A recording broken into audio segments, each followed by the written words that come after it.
नमस्कार, आदाब, सत श्री अकाल, जय भीम, जोहार। मेरा नाम है नवीन कुमार। माफ कीजिएगा, लेकिन नरेंद्र मोदी का डोनाल्ड माई फ्रेंड संसार का सबसे वहशी दरिंदा है। उसने सीधे सीधे जनसंहार का ऐलान किया है।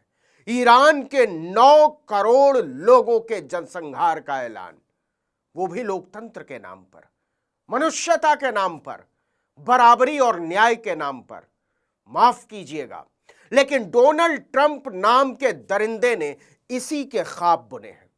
एक देश के चुने हुए राष्ट्रपति के लिए दरिंदे जैसे शब्द का इस्तेमाल बुरा है, लेकिन मुश्किल यह है कि जो वो सोच रहा है उसकी भयावहता के लिए इससे ज्यादा बुरा शब्द खोजे नहीं मिलता। यह समय है जब डोनाल्ड ट्रंप को दुनिया एक सुर में संसार का मोस्ट वांटेड आतंकवादी करार दे। इस घोषणा को अमेरिकी लोकतंत्र के विवेक पर छोड़ना उसके अपराध में शामिल होने जैसा ही होगा।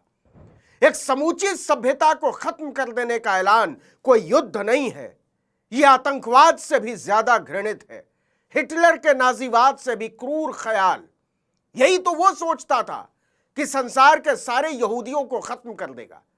आज वो दुनिया के लिए सबसे बड़े नासूर, सबसे बड़े कलंक का नाम है। लेकिन ट्रंप का बाकायदा ऐलान है कि वो नाजियों से भी ज्यादा क्रूरता, नाजियों से भी ज्यादा बर्बरता और नाजियों से भी ज्यादा वहशीपन दिखाएगा, क्योंकि हिटलर ने भी 9 करोड़ लोगों को नहीं मारा था।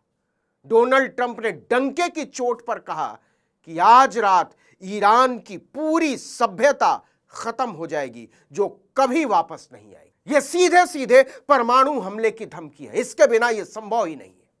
और शर्म आती है कि एक देश के राष्ट्रपति की कुर्सी पर बैठा एक आदमखोर इसका ऐलान करता है और 195 देशों की धरती के 194 देश इसका तमाशा देखते रहते हैं। ट्रंप खुलेआम बोल चुका है कि मेरा दिल करता है ईरान पर कब्जा कर लूं और तेल बेचकर खूब सारे पैसे कमाऊं।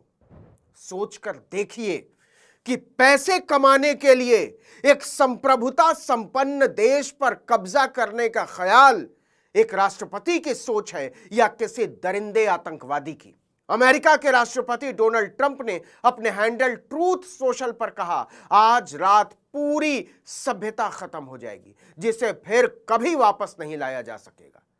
मैं नहीं चाहता कि ऐसा हो, लेकिन शायद ऐसा ही होगा। हालांकि अब वहां सत्ता पूरी तरह बदल चुकी है, जहां अलग, ज्यादा समझदार और कम कट्टर सोच वाले लोग मौजूद हैं। कौन जानता है कि शायद कुछ बहुत शानदार और क्रांतिकारी हो सकता है। ट्रंप ने दावा किया कि आज रात हम दुनिया के लंबे और जटिल इतिहास के सबसे अहम पल के गवाह बनेंगे। 47 सालों की ज्यादती, भ्रष्टाचार और मौत का सिलसिला आखिरकार खत्म हो जाएगा। ईश्वर ईरान के लोगों की रक्षा करे। दुनिया की 6000 साल पुरानी सभ्यता के लिए यह भाषा, यह सोच, यह नफरत, यह घृणा हरगिज 2 देशों के युद्ध के हालात में दी गई चेतावनी भर नहीं है। यह जनसंहार का ऐलान है, 9 करोड़ लोगों के जनसंहार का ऐलान।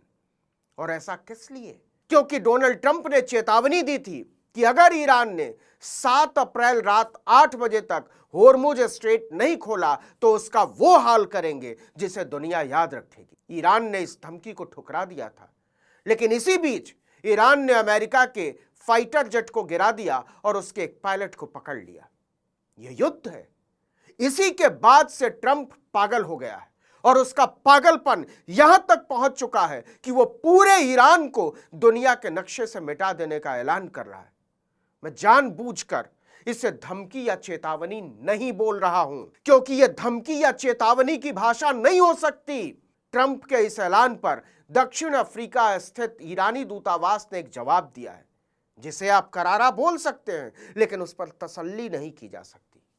ईरान ने कहा कि अमेरिका और उसके सहयोगियों को ईरान की प्राचीन सभ्यता से ऐसा जवाब मिलेगा जिसे वो कभी भूल नहीं पाएंगे। इस जवाब पर एक बार फिर माफ कीजिएगा, खुश नहीं हुआ जा सकता, क्योंकि यह जवाब एक जुमले की तरह लगता है। इस तथ्य को दरकिनार नहीं किया जा सकता कि अमेरिका और इजराइल दोनों परमाणु शक्ति संपन्न देश हैं और दोनों ही देशों के पास ईरान को पूरी तरह से मिटा देने की पर्याप्त क्षमता है। हम अमेरिका का इतिहास नहीं भूल सकते, उसने पहले भी ऐसा किया है। जापान के हिरोशिमा और नागासाकी पर परमाणु बमबारी मानव इतिहास की सबसे विनाशकारी, सबसे क्रूर, सबसे बर्बर घटनाओं में है। अमेरिकी लोकतंत्र का चेहरा 4 लाख से ज्यादा जापानियों के खून से रंगा हुआ है।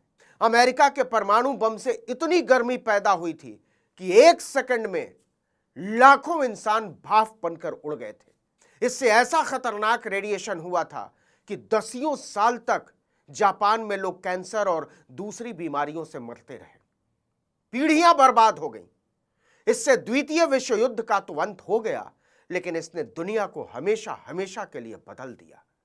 अमेरिका के परमाणु हमले के बाद जापान ने 1947 में नया संविधान अपनाया। इस संविधान में प्रावधान बनाया गया कि जापान अब कभी युद्ध नहीं करेगा। आत्मरक्षा के अलावा सेना की शक्ति को सीमित कर दिया गया। इस प्रावधान को जापान ने आर्टिकल 9 कहा।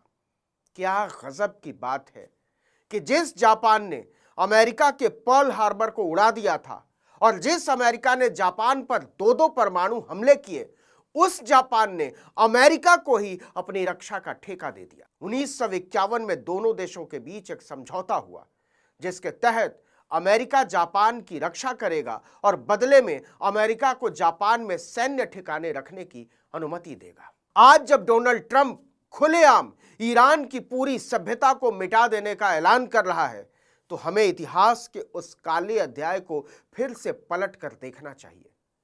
सवाल है कि अमेरिका के उपराष्ट्रपति जेडी वेंस खुद कह रहे हैं कि ईरान के साथ चल रहे युद्ध में अमेरिका ने अपने ज्यादातर सैन्य टारगेट हासिल कर लिए हैं, तो फिर पूरी ईरानी सभ्यता को मिटा देने का ऐलान, 9 करोड़ ईरानियों के जनसंहार का ऐलान डोनाल्ड ट्रंप की बर्बर सनक के सिवा और क्या है?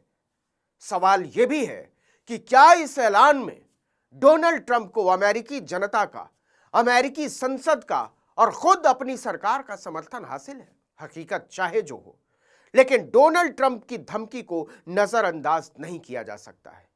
आखिर वो क्या करने वाला है? आपको बता दें कि इजराइल की चेतावनी के बाद ईरान के मशहद शहर में रेल सेवाएं रोक दी गईं।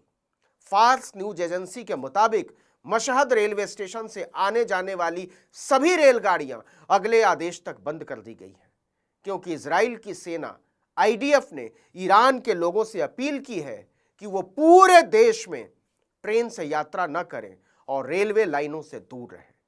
आईडीएफ ने कहा है, ट्रेन में या रेलवे ट्रैक के पास आपकी मौजूदगी आपकी जान के लिए खतरा बन सकती है। इसके पहले इजराइल ने ईरान के बुशहर नेवी बेस पर हमला किया। यहां नेवल बेस के साथ air force base, air defence system, missile और ड्रोन के अंडरग्राउंड स्टोरेज मौजूद थे। इसके अलावा अमेरिका और इजराइल ने 48 घंटे की मियाद खत्म होने से पहले ही ईरान में कई जगहों पर भीषण हमले शुरू कर दिए। सबसे बड़ा हमला खार्ग आइलैंड पर हुआ, जहां ऑयल टर्मिनल को निशाना बनाया गया। ईरान का करीब करीब 80 से 90% कच्चा तेल यहीं से एक्सपोर्ट होता है। इसी दौरान कोम और कशान में भी पुलों को निशाना बनाया गया। इसके अलावा उत्तर पश्चिम ईरान में तबरीज जंजान हाईवे के पुल पर भी हमला किया गया। सच ये है कि ईरान की सभ्यता को हमेशा के लिए धरती और इतिहास से मिटा देने के ऐलान पर दुनिया की चुप्पी ट्रंप की सोच से कहीं ज्यादा डरावनी है। क्या आतंकवादी सोच का एक दरिंदा, जो इत्तेफाक से अमेरिका का राष्ट्रपति भी है, पूरी दुनिया से बड़ा हो गया है? इस वीडियो में इतना ही, लेकिन अगर आपने आर्टिकल 19 इंडिया को अब तक सब्सक्राइब नहीं किया है तो फौरन कर लीजिए, बेल आइकॉन दबाइए, घंटी जैसी आकृति, लाइक कीजिए और कमेंट करके बताइए हमारा वीडियो आपको कैसा लगा। हमारा ट्विटर हैंडल है आर्टिकल 19_इंडिया और मेरा ट्विटर हैंडल है नवीन जर्नलिस्ट। नमस्कार।